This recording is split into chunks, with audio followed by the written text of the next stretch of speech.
سن رہے ہیں سب کو میری طرف سے عید مبارک ہو۔ عید کی خوشی ہم کیوں مناتے ہیں، پہلے میں یہ تھوڑا سا واضح کر دوں کہ رمضان کا مہینہ اللہ نے پورا ایک ہمارے لیے خوشی کا مہینہ بنایا ہے، جس میں اللہ کی جنت کے دروازے کھول دیے جاتے ہیں، جہنم کے بند کر دیے جاتے ہیں، شیطان قید کر دیے جاتے ہیں، جنت کو روزانہ سجایا جاتا ہے، اللہ کا عرش پہلے آسمان پہ آ جاتا ہے، اللہ کی طرف سے اعلان ہو رہا ہوتا ہے، کوئی بخشش چاہنے والا، کوئی حاجت مانگنے والا، فرض 70 فرضوں کے برابر ہو جاتا ہے اور نفل فرض کے برابر ہو جاتا ہے، اور نفل اور فرض کا فرق اتنا بڑا ہے کہ قیامت تک 2 رکعت نفل پڑھتا رہے تو فرض رکعت کے ایک سجدے کے برابر نہیں، اور اس میں جو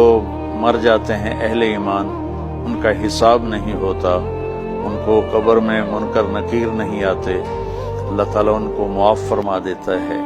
اس طرح 29 دن رات یہ سلسلہ چلتا ہے، اور آخری رات پھر اللہ تعالیٰ اعلان فرماتے ہیں کہ میرے بندوں نے رات کو قیام کیا، یعنی تراویح کی نماز پڑھی، دن میں روزہ رکھا، تو میں نے اس پر ان سب کی بخشش فرما دی۔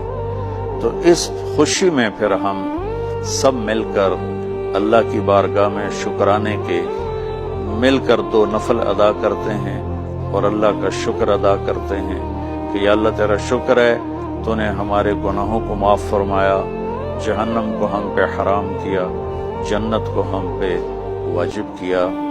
اصل تو عید کی خوشی کی یہ وجہ ہے۔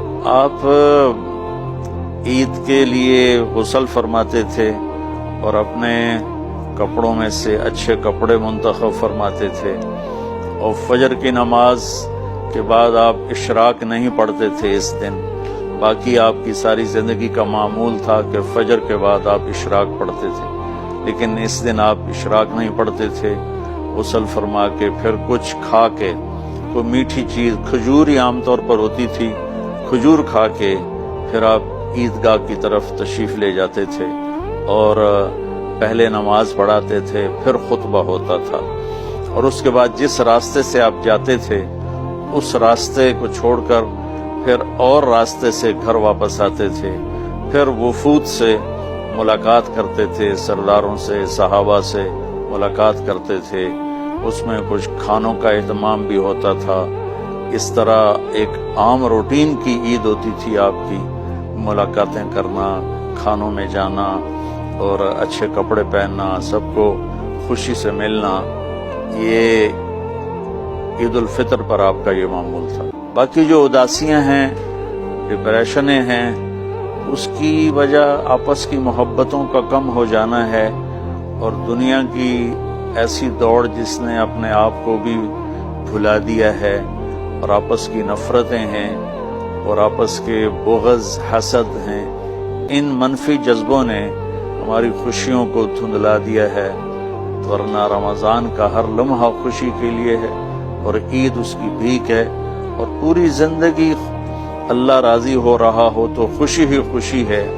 ہمیں اپنے ملک سے، اپنی نسل سے آپس کی نفرتیں، حسد، بغض یہ مٹانے ہوں گے، تب جا کر ہمیں حقیقی خوشیاں حاصل ہوں گی۔ میں اس عید کے خوشی کے موقع پر اپنی قوم سے ہاتھ جوڑ کے اپیل کروں گا کہ جھوٹ بولنا چھوڑ دیں، دھوکہ دینا چھوڑ دیں، اور ظلم کرنا چھوڑ دیں۔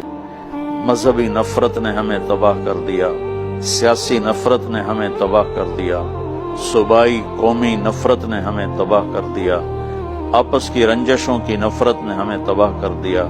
میں ساری قوم کے سامنے جھولی پھیلا کر چاروں صوبوں کے رہنے والوں سے اور ہر مکتب فکر سے متعلق اہل ایمان سے یہ درخواست کرتا ہوں کہ آئیں ہم سچائی کو اپنا ساتھی بنائیں اور دیانتداری سے اپنے آپ کو آراستہ کریں، اور انصاف کا ساتھ دیں، نہ ظالم بنیں نہ ظالم کا ساتھ دیں۔ اسلام 2 چیزوں کا مجموعہ ہے، ایک اللہ کا حق ہے جو عبادات کی شکل میں ہے، اور ایک اللہ کے بندوں کا حق ہے جو اخلاقیات اور معاملات اور معاشرت کی شکل میں ہے، یہ دونوں کمپلسری پیپر ہیں، دونوں لازمی پیپر ہیں، ان دونوں میں پاس ہونا ضروری ہے۔ میری نماز اچھی ہے لیکن میری دکان پہ جھوٹ ہے تو نماز اس جھوٹ کی کمی کو پورا نہیں کر سکے گی۔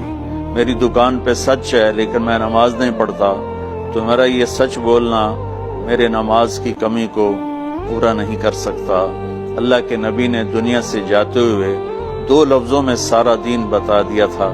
جب آپ کے جانے کا وقت قریب تھا تو آپ 2 لفظ دہرا رہے تھے، الصلاۃ وما ملکت ایمانکم، میری امت میرے بعد ایک نماز نہ چھوڑنا، اور ایک امت کے غریب مسکین لوگوں سے، نوکر غلاموں سے اچھا سلوک کرنا۔ یہ 2 الگ الگ ڈیمانڈ ہیں۔ جیسے پانی پینے سے روٹی کی کمی پوری نہیں ہو سکتی اور روٹی کھانے سے پانی کی کمی پوری نہیں ہو سکتی، یہ دونوں الگ چیزیں ہیں۔ اخلاق کو عبادت کی کمی پر نہیں کر سکتی اور عبادت کی کمی اخلاق کو اور اخلاق کی کمی کو عبادت پورا نہیں کر سکتی۔ ان دونوں چیزوں میں پاس ہونا ضروری ہے، تب جا کر ایک معتدل معاشرہ وجود میں آتا ہے۔ ایک حدیث سنا کے بات ختم کرتے ہیں۔ میرے نبی وضو فرما رہے تھے تو صحابہ آپ کے وضو کا پانی گرنے نہیں دے رہے تھے، نیچے سے لے کر کوئی پی رہا تھا، کوئی منہ پہ مل رہا تھا۔